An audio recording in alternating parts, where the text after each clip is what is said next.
अस्सलामुअलैकुम वरहमतुल्लाहि वबरकातुहू।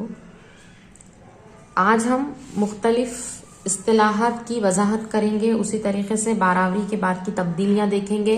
ये जो चैप्टर है आप लोगों का 12th का बायोलॉजी का जो फर्स्ट चैप्टर है उसके क्वेश्चन आंसर हम देख रहे हैं। बहुत ही इंपॉर्टेंट क्वेश्चंस है। तो देखिए, सबसे पहले आएगा क्वेश्चन, पोरोगैमी किसे कहते हैं। पोरोगैमी दोहरी बारहवीं के अमल के दौरान जीरा नली अगर माइक्रोपाइल से दाखिल होती है तो इसे हम क्या कहते हैं, पोरोगैमी कहते हैं। अब आप लोगों को जो है यहाँ पर डायग्राम देखो, यहाँ पर नजर आ रहे हैं। ये जो है आप लोगों को अलग अलग टाइप के ओव्यूल्स नजर आ रहे हैं। यहाँ पर ओव्यूल्स दिए गए हैं और ये जो है पूलन ट्यूब है। ब्लैक कलर की क्या है, पूलन ट्यूब है। अगर ये पूलन ट्यूब कहाँ से गई, माइक्रोपाइल। ये हिस्से को क्या कहते हैं, माइक्रोपाइल। ऊपर के हिस्से को क्या कहते हैं, चलाजा। और दीवारों को क्या कहते हैं हम, इंटुगमेंट। ये हम लोगों को क्लियर है। क्या कह रही हूं मैं कि इंटुगमेंट यहाँ पर जो है मिलते नहीं, एक ओपनिंग छोड़ देते, इसको कहते हैं हम माइक्रोपाइल। माइक्रोपाइल के बिल्कुल सामने का जो एंड होता है इसे हम कहते हैं चलाजा। और ये जो दीवारें होती है इसे हम कहते हैं इंटुगमेंट। अब देखिए, एग्जाम में आप लोगों को इस तरीके से डायग्राम भी आ सकते हैं पहचानने के लिए, या डायरेक्टली आप लोगों को डेफिनेशन से पूछेगा। तो देखिए कि अगर पूलन ट्यूब जो है ये माइक्रोपाइल से गई है, कहां से जा रही है ये पूलन ट्यूब, माइक्रोपाइल से गई है, इसे हम कहेंगे पोरोगैमी। क्या कहेंगे हम इसे, पोरोगैमी। अगर पूलन ट्यूब यहां से जा रही है, ये सामने का हिस्सा क्या है, ये चलाजा है।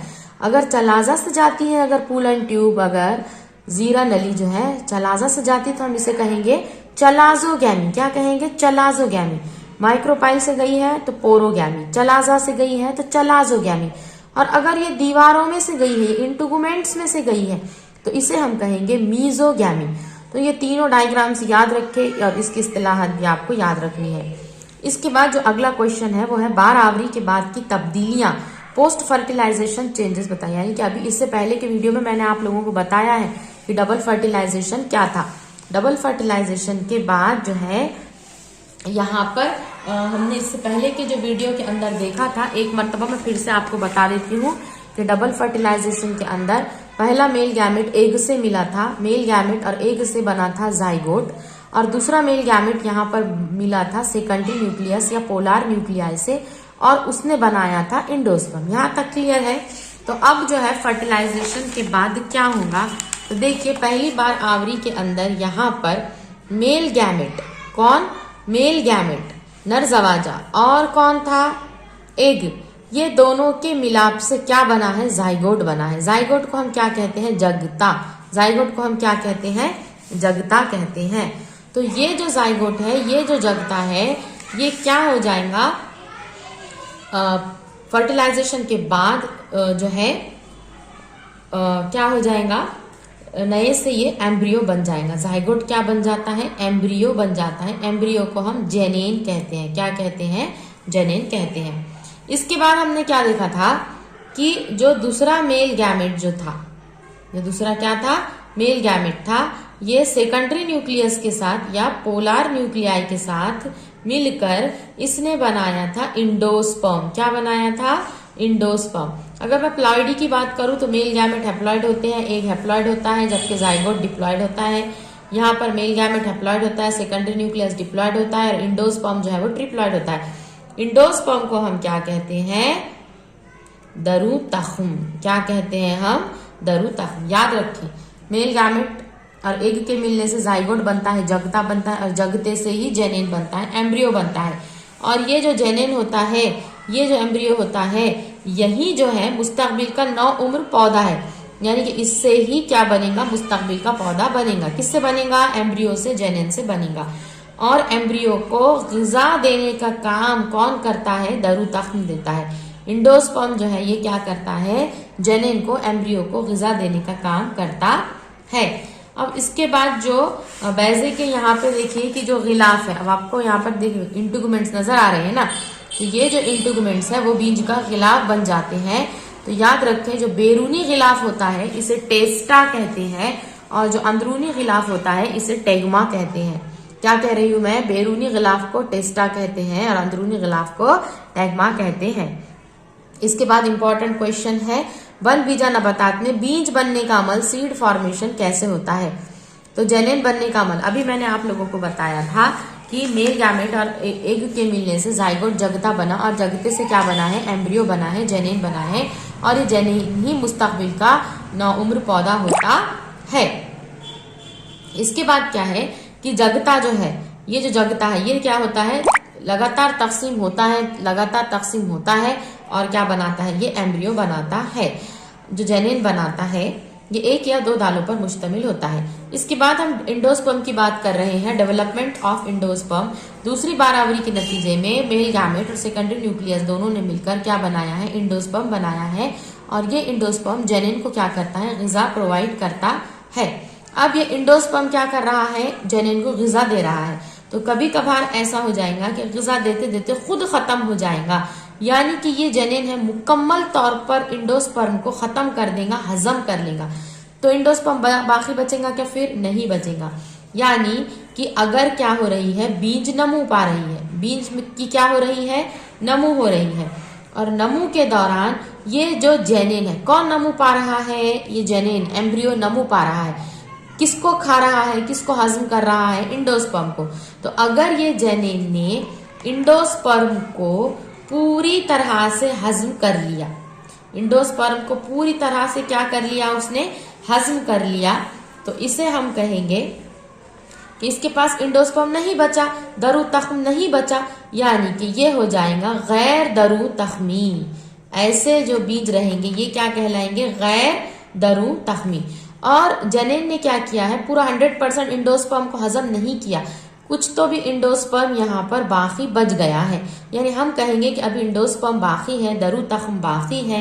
तो ऐसे बीज को हम कहेंगे दरू तख्मी बीज। समझ आ गया आपको कि अगर थोड़ा भी इंडोस्पर्म, थोड़ा भी दरू तख्म नहीं बचा तो हम कहेंगे गैर दरू तख्मी, और अगर दरू तख्म है तो हम क्या कहेंगे, दरू तख्मी बीज। तो आपको एग्जाम में इंपॉर्टेंट क्वेश्चन आते हैं दरू तख्मी बीज के, आपको मिसालें लिखनी है। तो मकई है, गेहूं है, जवार है और एरंडी है, ये जो है दरू तख्मी बीज है, यानी इनके अंदर इंडोस्पर्म मौजूद है। पूरे एम्ब्रियो ने, जेनेन ने पूरा इंडोस्पर्म को हजम नहीं किया और इसके अंदर दरू तख्म बाकी है। और गैर दरू तख्मी के अंदर इंडोस्पर्म पूरी तरीके से हजम हो गया। मिसालें याद रखिए, मटर है और चना है, बहुत ही इंपॉर्टेंट। और उसके बाद जो है तीसरी यहाँ पर सीड फॉर्मेशन के अंदर बीज का गिलाफ बनने का अमल। गिलाफचा आहिस्ता आहिस्ता बीज के गिलाफ में तब्दील। गिलाफचा मतलब कौन, जो इंटुगमेंट्स है, ये जो इंटुगमेंट्स है ये क्या करते हैं, गिलाफ में तब्दील हो जाते हैं। तो जो बाहर का जो बैरूनी गिलाफ होता है इसे टेस्टा कहते हैं और अंदरूनी गिलाफ को हम क्या कहते हैं, टैग्मा कहते हैं। तो यहाँ तक का पॉइंट जो है वो इम्पोर्टेंट है, डेफिनेशंस ये वो आप लोग कर लीजिए। क्या बताया है मैंने इस वीडियो में आप लोगों को, पोरोगैमी, मीजोगैमी, चलाजोगैमी। अगर माइक्रोपाइल से गया तो पोरोगैमी, अगर चलाजा से गया तो चलाजोगैमी, और अगर पूल एंड ट्यूब कहाँ से गया, इंटुगमेंट से गया, तो इसे कहेंगे मीजोगैमी। पोस्ट फर्टिलाइजेशन के चेंजेस आपको बताए हैं और सीड फॉर्मेशन भी बताया है। अब यहाँ पर जो है देखिए इम्पोर्टेंट आप लोगों को आता है कि फल तैयार होने और बीज बनने के अमल की वजाहत कीजिए। याद रखें कि जो दरू तख्म और जेनेन की बालिदगी के दौरान जो बैजेदान जसामत में बढ़ता है, अंकड़ियां हैं, पंखड़ियां हैं, जर, रेशा, मौसली सब क्या हो जाते, झड़ जाते। और जो बैजेदान होता है वो ओवरी जो होती है वो फल बन जाती है। याद रखें फल किससे बनता है, जो ओवरी होती है फीमेल की, जो बैजेदान होता है वो क्या बन जाता है, फल बन जाता है। और बैजेदान की दीवार फल की दीवार बन जाती है। अब देखिए पेरिकार्प यानी फल की दीवार। तीन इसके जो है पार्ट है। बैरूनी गिलाफ को इपीकार्प कहेंगे, दरमियानी को मीजोकार्प और अंदर वाले को इंडोकार्प। जैसे मैं आम की बात कर रही हूँ तो आम के अंदर ऊपर का जो छिलका रहेगा वो इपीकार्प है, उसका जो रस रहेगा आम का वो क्या रहेगा, मीजोकार्प है, और उसकी जो अंदर की गिल्टी रहेंगी वो जो है वो इंडोकार्प कहलाएगा। किसी किसी के अंदर ये जो है तफरीक होती है, फल की दीवार है ये, किसी किसी के अंदर ये नहीं होती। फल की दीवार आमतौर पर सब्ज होती है, बाद में वो जर्द, सुर्ख और पीली हो जाती है। और जो बैरूनी गिलाफचा होता है बीज का उसे टेस्टा कहते हैं, और अंदरूनी गिलाफचा नर्म होता है उसे टैगमन या टैग्मा कहते हैं। अब ये आपको इंग्लिश की टेक्स्ट बुक के अंदर ये जो डायग्राम दिया गया बहुत इंपॉर्टेंट डायग्राम है, देखिए ऊपर का पार्ट इपीकोटाइल क्या है, बीज को हमने खोल दिया, ये एम्ब्रियो बता रही हूं मैं। ऊपर का पार्ट इपिकोटाइल, क्या है इपिकोटाइल, इपिकोटाइल के नीचे ये क्या है हाइपोकोटाइल, इपिकोटाइल उसके नीचे हाइपोकोटाइल, उसके नीचे यहाँ पर रेडिकल, क्या दिया गया है रेडिकल। ये दोनों कौन है कॉटिलेडॉन्स, ये दोनों कौन है कॉटिलेडॉन्स। और बाहर का जो बैरूनी गिलाफ है इसे हम कहेंगे सीड कोट। बार बार इस डायग्राम की आप लोग प्रैक्टिस कीजिए, आपको लेबलिंग करने के लिए या फिगर बनाने के लिए आएगा ही आएगा। उसके बाद अगला क्वेश्चन है यकदाला बीज यानी मकई की नामजद शक्ल बनाइए। ये यहाँ पर देखिए आप, सीड कोट दिया हुआ है या फ्रूट वॉल है, अंदर का इतना पार्ट जो है वो है इंडोस्पर्म, ये जो पार्ट यहाँ पे दिख रहा है वो है स्क्यूटिलम, यहाँ पर जो दिख रहा है वो है कोलियोपेटाइल, यहाँ पर छोटा पार्ट है जो है प्ल्यूम्यूल, ये जो है रेडिकल है, रेडिकल के नीचे कोलियोराइजा।